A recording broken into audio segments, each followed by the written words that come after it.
Hey everyone, and a really warm welcome. Today, we're going to jump into a super fascinating and, let's be honest, complex conversation. We're going to deconstruct the arguments from two very, very different points of view.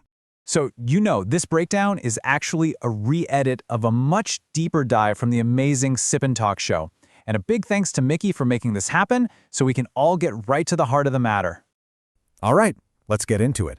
This one quote, it pretty much sets up the entire debate. It asks a really fundamental question. Is this whole disagreement because one side's been brainwashed, or is it just about a genuine, free choice that the other side can't seem to accept? This idea, the wealthy but unwanted suitor, that's going to be our guide through this whole thing. Okay, first up, let's look at the legal bedrock of the whole issue. You've got both sides looking at the very same document, the Constitution, but it's like they're reading two totally different books. One sees this unbreakable family heirloom, and the other, they see it as more of a rental agreement with the people living there right now. So on one side, you have what's called the bloodline legitimacy argument. The idea here is that everything is based on the original 1947 Constitution that covered all of China. It's seen as this deep, historical inheritance, something you just can't change. But then, on the other side, you've got the contract theory. The thinking here is that, look, there have been 7 major amendments that have essentially localized the government to Taiwan, making the Constitution a living document that's all about the consent of the people who actually live there today.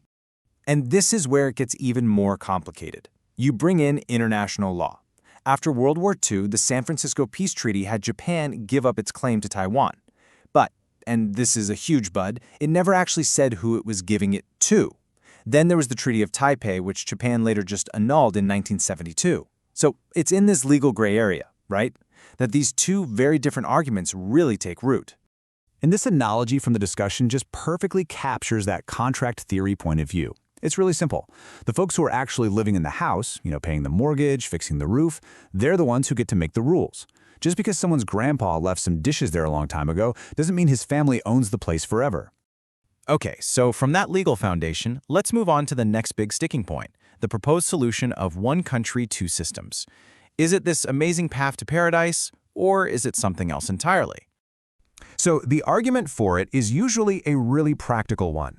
People will point to places like Macau and Singapore and say, see, when people are wealthy and life is stable, things like voting or protesting, they just become less of a priority. The main goal is a high quality of life, at least in a material sense.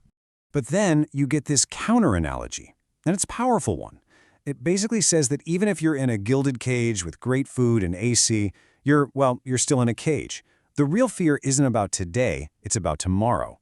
You've given up your right to complain when things change, whether it's the menu, the rules, or something way more important. You've lost control. So this leads us to something a little more philosophical, you could say. What actually defines an identity?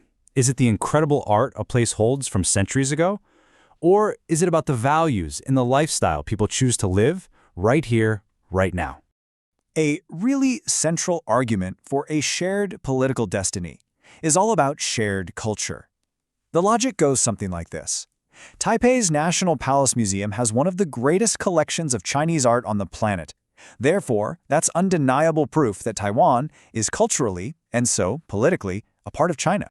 And this is just a brilliant way to show the potential flaw in that argument. I mean, think about it. If owning another culture's treasures gives you political ownership, then yeah, the British Museum would have a claim on half the world.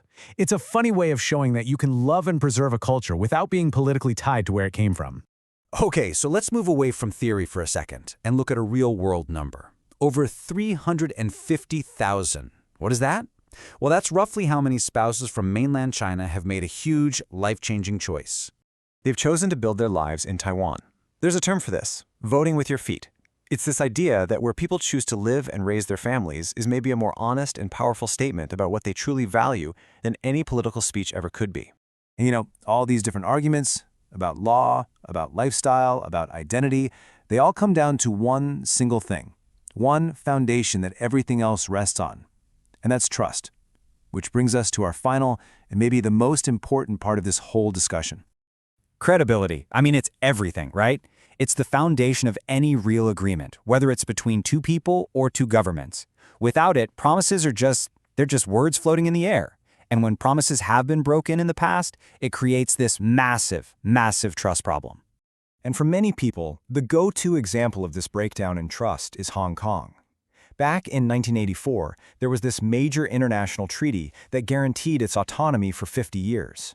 Fast forward to 2017, and that same treaty was called a historical document with no real meaning anymore. And then in 2020, a new national security law changed, well, pretty much everything. For a lot of observers, this whole timeline is a huge red flag.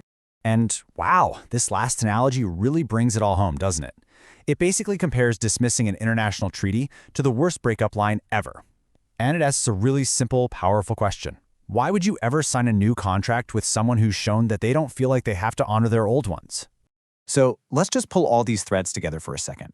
The whole journey of this discussion shows that the real issue isn't one side being brainwashed. No, it's something much deeper. It's this fundamental clash between the idea of making a free choice and the idea of a historical obligation. And the biggest thing keeping everyone apart isn't water, it's credibility. And we're going to end on this, a question that one of the speakers in the original discussion said everyone, no matter what side you're on in any argument, should ask themselves. It's not about giving up, it's just about having the courage to question what you think you know for sure. That's where real understanding starts.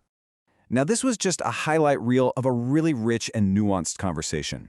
If you want to hear the whole thing, I absolutely recommend you subscribe to the Sip and Talk show. And for more great content like this, definitely check out Mickey's channel. We've put links to everything for you right down in the description. Thank you so much for joining me for this breakdown.